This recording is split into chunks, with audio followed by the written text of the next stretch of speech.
प्रेमात आणि युद्धात सगळं माफ असतं असं आपण म्हणतो. पण आजच्या महाराष्ट्राच्या राजकारणाकडे पाहिलं तर वाटतं प्रेमात, युद्धात आणि राजकारणात सगळं माफ असतं असं म्हणायला पाहिजे. म्हणजे कालपर्यंत एकमेकांवर जहरी आरोप करणारे, एकमेकांचे नरडे धरणारे नेते आज सत्तेसाठी एकाच व्यासपीठावर उभे राहतात. तत्वनिष्ठा, विचारधारा, भूमिका या सगळ्यांना सत्तेच्या राजकारणासाठी बाजूला सारलं जातं.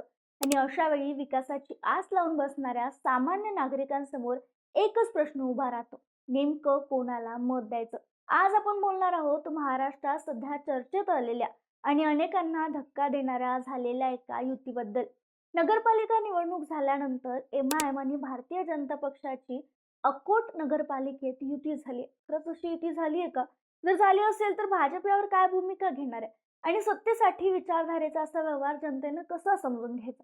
चला यावरच सविस्तर बोलूयात. नमस्कार, मी संजना. कट मध्ये आपलं स्वागत. 2019 नंतर महाराष्ट्रात जे काही राजकारण घडलं ना, त्यातून हे स्पष्ट झालंय की सत्तेसाठी एकमेकांवर केलेले आरोप सहज विसरले जातात. पण नागरिक ते विसरत नाहीत, पण नेते विसरतात. सगळ्याच गोष्टींचं समर्थन एका शब्दात केलं जातं, ते म्हणजे विकास. मात्र तोंडावर दाखवणारा विकास आणि प्रत्यक्षातला विकास यामध्ये कायमच मोठा विरोधाभास दिसतोय. हे केवळ मोठ्या निवडणुकांपुरतच मर्यादित न राहता नगरपालिका आणि महापालिका निवडणुकीमध्येही ठळकपणे दिसून येते. नगरपालिका निवडणुकांमध्ये अनेक ठिकाणी अशा अभद्र धक्कादायक युत्या झाल्याचं पाहायला मिळालं, जिथं काँग्रेस आणि भाजप देखील एकत्र दिसली. जिथं राजकीय फायदा तिथं हात मिळवणी हाच फॉर्म्युला अनेक ठिकाणी वापरण्यात आला.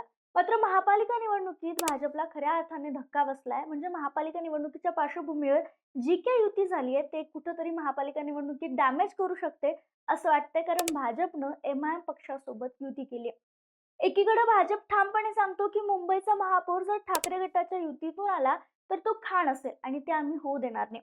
दुसरीकडे हाच भाजप मालेगाव सारख्या मुस्लिम बहुल भागात पर्याय नाही असं सांगत 4 मुस्लिम उमेदवारांना उमेदवारी देतो. हाच भाजप आणि त्याच पक्षाचे नितेश राणे, वारिस पठाण यांनी मुंबईचा महापौर मुस्लिम महिला होईल असं विधान केल्यानंतर त्यांना पाकिस्तानात पाठवण्याची भाषा करतात. आणि तोच भाजप अकोला जिल्ह्यातील अकोट निवडणुका पार पडल्यानंतर थेट एमआयएम सोबत युतीची घोषणा करतो. नेमकं काय झालंय सांगते. यंदाच्या अकोट नगर परिषदेच्या निवडणुकीत नगराध्यक्षपद महिलांसाठी राखीव करण्यात आलं होतं. विशेष म्हणजे या पदासाठी रिंगणात उतरलेल्या 8 महिला उमेदवारांना राजकीय वारसा लाभला होता. काँग्रेसकडून अलका बोडके यांना उमेदवारी देण्यात आली होती. वंचित बहुजन आघाडीकडून स्वाती चिखले या उमेदवार होत्या, तर भारतीय जनता पक्षाकडून माजी नगरसेविका राहिलेल्या माया धुळे यांना नगराध्यक्ष पदाची उमेदवारी देण्यात आली होती. अखेर त्या नगराध्यक्ष म्हणून निवडून आल्या. मात्र नगर परिषदेच्या या निवडणुकीत एकूण 35 जागांसाठी मतदान झालं. 33 जागांसाठी झालं.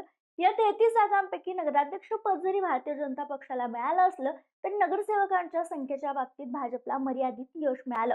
भाजपला फक्त 11 नगरसेवक निवडून आणता आले. उर्वरित जागांवर इतर पक्षाचे उमेदवार विजयी झाले आणि विशेष म्हणजे या निवडणुकीत एमआयएम पक्षालाही 5 जागा मिळाल्या, ज्यामुळे अकोट नगर परिषदेतील राजकीय गणित अधिकच रंजक झालं. अकोट नगरपालिकेच्या निवडणुकीत एकूण 35 जागांपैकी 33 जागांचे निकाल जाहीर झाले.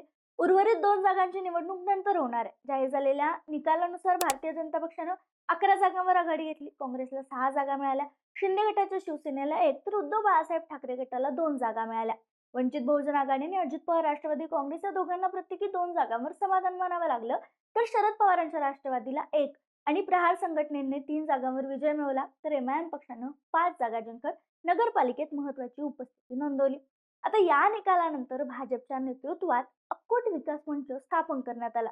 या आघाडीत भाजपचे 11 नगरसेवक आहेत.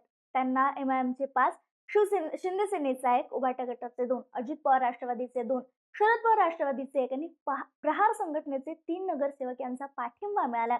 त्यामुळे अकोट विकास मंचाकडे एकूण 25 नगरसेवकांचं संख्याबळ असून अकोट नगरपालिकेत सत्ता स्थापन स्पष्टपणे भाजप-प्रणित आघाडीच्या बाजूने झुकलेलं दिसतंय.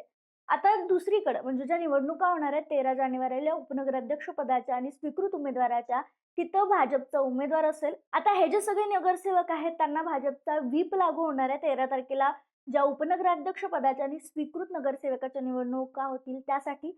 यातील गट नेता भाजपचाच एक नगरसेवक असल्याचं सांगण्यात येते. त्यामुळे ही जी युती झाली अभद्र युती, त्याची चर्चा महाराष्ट्रभर होताना दिसली.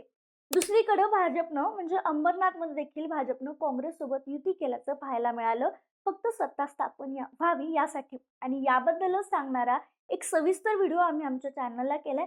तो तुम्ही पाहिला नसेल तर नक्की पहा. आता याची जेव्हा चर्चा सुरू झाली, तेव्हा एमआयएम नेते इम्तियाज जलील आणि फडणवीस या दोघांनाही याबद्दल प्रश्न विचारण्यात आले आणि त्यांनी दिलेल्या प्रतिक्रिया वेगळ्या होत्या.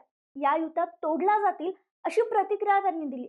मग एक प्रश्न इथं निर्माण होतो, की ही जी युती झाली ती या स्थानिक नेत्यांशिवाय इतरांना माहीत नव्हती का? की हा सगळा स्थानिक नेत्यांचाच कारभार होता?